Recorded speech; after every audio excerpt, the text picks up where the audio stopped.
In an era when refrigerators were blocks of ice and small lifts transported dinner between floors, homes possessed many unique features. We will now explore 10 antique household characteristics that have become a part of history.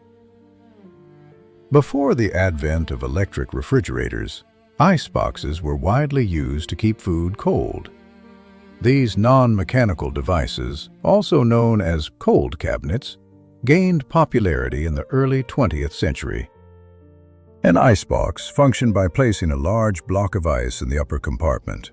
The cold air from it would sink, maintaining coolness in the lower food storage areas.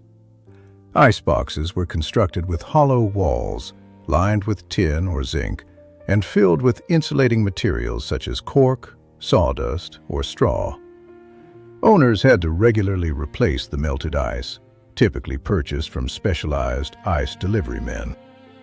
This design allowed perishable foods to be stored longer, reducing the need for other preservation methods like smoking or drying. Many old buildings feature small windows above doors, known as transoms. They became particularly popular before the widespread adoption of heating and air conditioning systems. These windows could be opened to improve ventilation and allow fresh air in without compromising room security. Their high placement also allowed more light to enter while maintaining privacy. Special devices known as transom window openers were used to operate them. Beyond their functionality, these elements added a distinctive architectural detail to buildings. In the 18th and 19th centuries, the parlor served as a symbol of the owner's social status. This was the room where guests were entertained, showcasing the finest furniture and artwork, earning it the nickname, the best room in the house. It was reserved for significant family events such as weddings, births, or funerals. The room was often kept closed off at other times to ensure it remained clean and always ready for visitors. Furnishings typically included comfortable armchairs, a sofa, and sometimes a piano for musical evenings. Over time, as lifestyles changed and televisions emerged, the parlor lost its relevance and evolved into the modern living room. Such details from the past help us better understand bygone eras. To discover more stories like these, be sure to subscribe to the channel. Dedicated areas in large homes where staff lived and worked were known as servants' quarters. These were a characteristic feature of residences from the late 17th to the early 20th century. In smaller homes, they were often located in basements or attics, while larger mansions might have a dedicated wing or block for this purpose. The primary idea was to keep staff close to their work areas, but isolated from the main living spaces.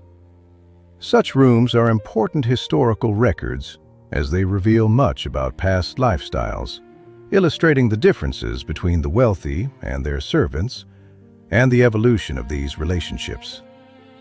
Before the widespread availability of indoor plumbing, wash basins and pitchers were an integral part of daily life. These items were placed on a special washstand, which was a small table or cabinet on legs, typically made of wood like mahogany or walnut, designed to hold the basin in a container of water. People used these basins and pitchers for washing up in the morning or before bed. This daily ritual persisted until sinks with running water became standard household fixtures. With the development of modern plumbing systems, the need for washstands and pitchers diminished, making them rare in contemporary homes. Many Victorian-era homes, especially before the widespread introduction of electricity, were equipped with coal chutes. These metal structures were typically built into the foundation wall and featured a hinged door leading to a sloped tunnel. Trucks would deliver a week's supply of fuel through this chute. The coal would then slide into a separate room in the basement, located next to the furnace.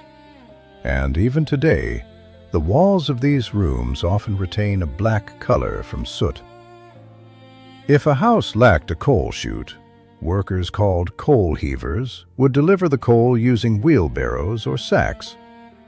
More affluent homes sometimes used a device called a Riley automatic stoker, which moved coal directly from a bunker into the furnace, eliminating the need for manual shoveling. One of the earliest methods of electrical wiring in buildings, used from the 1880s to the 1930s, is known as knob and tube wiring. The system consisted of single-strand, insulated copper wires routed through cavities in walls or ceilings and secured with porcelain insulating tubes and knobs.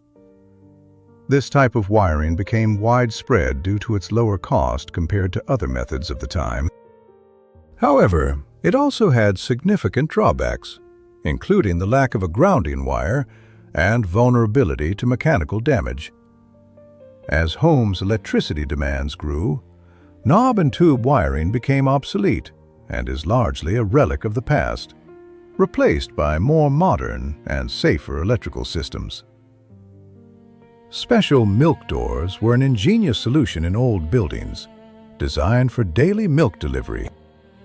In those days, almost every family received fresh milk directly to their doorstep, as refrigerators were not yet widespread.